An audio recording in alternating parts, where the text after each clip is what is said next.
Stock insights में sector या stock? दोनों ही हैं। ओके। मैं पहले सेक्टर से शुरुआत करता हूँ और एक बढ़िया सेक्टर से शुरुआत करता हूँ, पैसेंजर व्हीकल्स का सेक्टर। कारें हैं जो आप कार चलाती हैं, जी जी जी। मारुति, हुंडई वगैरह वगैरह वगैरह, टाटा मोटर्स, जो भी आप चलाती हैं। तो पैसेंजर व्हीकल्स, इस सेगमेंट की कंपनियों के नंबर्स बड़े दमदार तगड़े आते दिख रहे हैं। 4 बड़ी कंपनियां इस सेगमेंट में। नंबर 1 तो मारुति, आपको पता ही 40% मार्केट शेयर के साथ बैठा है, ठीक है। नंबर 2 है Mahindra and Mahindra, Hyundai, Tata Motors. ये चारों कंपनियों के रिजल्ट आए हैं बहुत ही तगड़े। टाटा मोटर्स पीवी के रिजल्ट कल आए हैं, ठीक है। तो बाजार बंद होने का तो नंबर्स बहुत तगड़े हैं। सबसे बढ़िया बात क्या है नेहा, कि चारों ने नंबर के साथ साथ आउटलुक भी बहुत तगड़ा दिया है। कल हमने हुंडई के टॉप मैनेजमेंट से तरुण गर्ग साहब आए थे, जरा उनकी फोटो भी दिखाइए। और क्या तगड़ा और बहुत शानदार इंटरव्यू उन्होंने दिया, और क्या गजब का कॉन्फिडेंस हुंडई में दिख रहा था अगले साल के आउटलुक को लेकर। टाटा मोटर्स का भी आउटलुक देखिए कल बाजार बंद होने के बाद। मारुति, M&M, सबने वित्त वर्ष 2027 को के आउटलुक को बहुत मजबूती से दिया है, इसलिए हमें लगता है कि ये सेक्टर मजबूत रहेगा।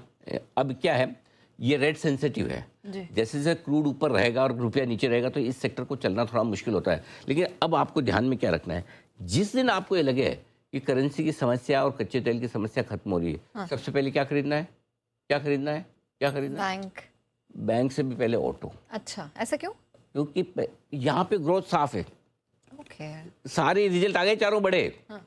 चारों बड़े रिजल्ट आ गए, चारों का आउटलुक आ गया। तो क्लैरिटी है बहुत। ठीक है। पैसा आप जो बोले, आपने बोला बैंक, पैसा बैंक में ज़्यादा बनेगा, क्यों? क्योंकि पिटे हुए हैं। आपको पैसा ज़्यादा बनाना है या शांति वाला बनाना है? ऐसा नहीं कि इनमें कम बनेगा, इनमें भी अच्छा ही बनेगा, लेकिन इनमें रिस्क कम है। कम रिस्क वाला खरीदना है तो आपको ये, और ज़्यादा रिस्क वाला खरीदना है तो बैंक खरीदना है। ठीक है, ये क्लियर कट है आपके लिए। इस बीच एक बड़ी खबर आ रही थी पहले, इससे पहले कि मैं आगे आपको दूसरे बताऊं, जरा एक बार बड़ी खबर तो दिखाओ भाई।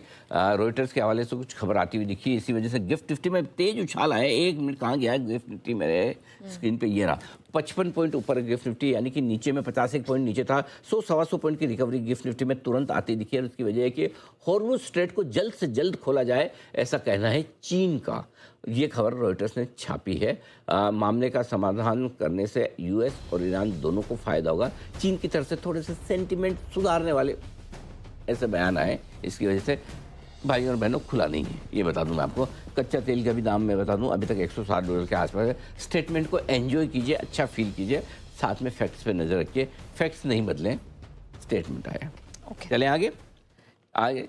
सर ये तो ऑटो सेक्टर की तरफ से आ रहा है, अब कोई अदर स्टॉक? हाँ, रिलायंस ओवरसोल्ड है, क्या इसमें रिकवरी आ सकती है, ये बड़ा सवाल है। जब ओवरबोट था, हमने आपको बेचने की राय दी, कल 6 दिनों की गिरावट पर ब्रेक लगाया। याद है कल अपने बोला भी था, हाँ। ये 6 दिनों का लगातार गिरने का रिकॉर्ड बना रहा है, और कल 4 दिनों के लोअर हाई बनने पर भी ब्रेक लगाया, यानी कि कल गिरावट रुकने का पहला संकेत आ गया रिलायंस में। कल बढ़ा कितना, पूरे 3 रुपए। 3 रुपए बढ़कर 1361 पर बंद हुआ है। लेकिन पिछले 6 दिनों में रिलायंस लुढ़का है 7%। नया बहुत इंपॉर्टेंट डेटा, ध्यान से सुनिएगा। 7 मई को हमने अलर्ट किया था कि 1430 को तोड़ते रिलायंस बहुत जोर से घटेगा, और उसके बाद 12 मई को 1380 के लिए भी बोला कि जैसे 1380 तोड़ेगा गिरावट और बढ़ जाएगी। ठीक है, इसने बनाया 1352 का लो 13 मई को, नेक्स्ट डे परसों। कल इसने रिकवरी का संकेत। अब क्या होगा, अब कैसे, ये तो हो गया ओवरसोल्ड। अब रिकवरी का संकेत कैसे आ रहा है, जरा इसको ध्यान से सुनिए। अब अगली जो रिसर्च है वो अब आगे के काम की, ये तो पास्ट हो गया, फ्यूचर क्या है। 7 अप्रैल 2025 पिछले साल है, अभी वाला 7 अप्रैल नहीं, पिछले 2025 से भी फ्लो में आप भूल जाते हो कि कौन से वाले साल के, इसलिए लिखा 13 महीने। 13 महीने के बाद पहली बार ऐसा हुआ कि रिलायंस लगातार 6 दिन गिरा है।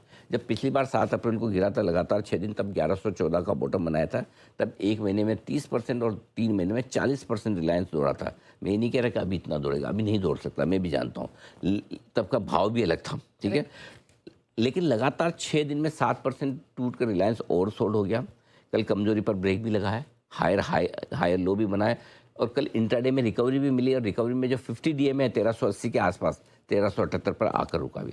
अब क्या चाहिए, अब इसको 2 क्लोजिंग चाहिए, या तो ये 1380-82 के ऊपर की क्लोज दे दे तो ये आपका 50 डीएमए के ऊपर निकलकर मजबूत हो जाएगा। क्लियर है। तब अगला टारगेट आपका 1425 से 1435 की रेंज का बनेगा, यानी कि वहां से रिलायंस में 51 रुपए की 25 और 15 40 रुपए 50 रुपए की तेजी बनेगी। नहीं तो 1350 के नीचे बंद होकर बोल दे मैं तो टूट रहा हूँ, तो 1350 के नीचे बंद होने पर खराब हो जाएगा, 1380 82 के ऊपर बंद होने पर ये 50 रुपए की तेजी के लिए तैयार हो जाएगा। ये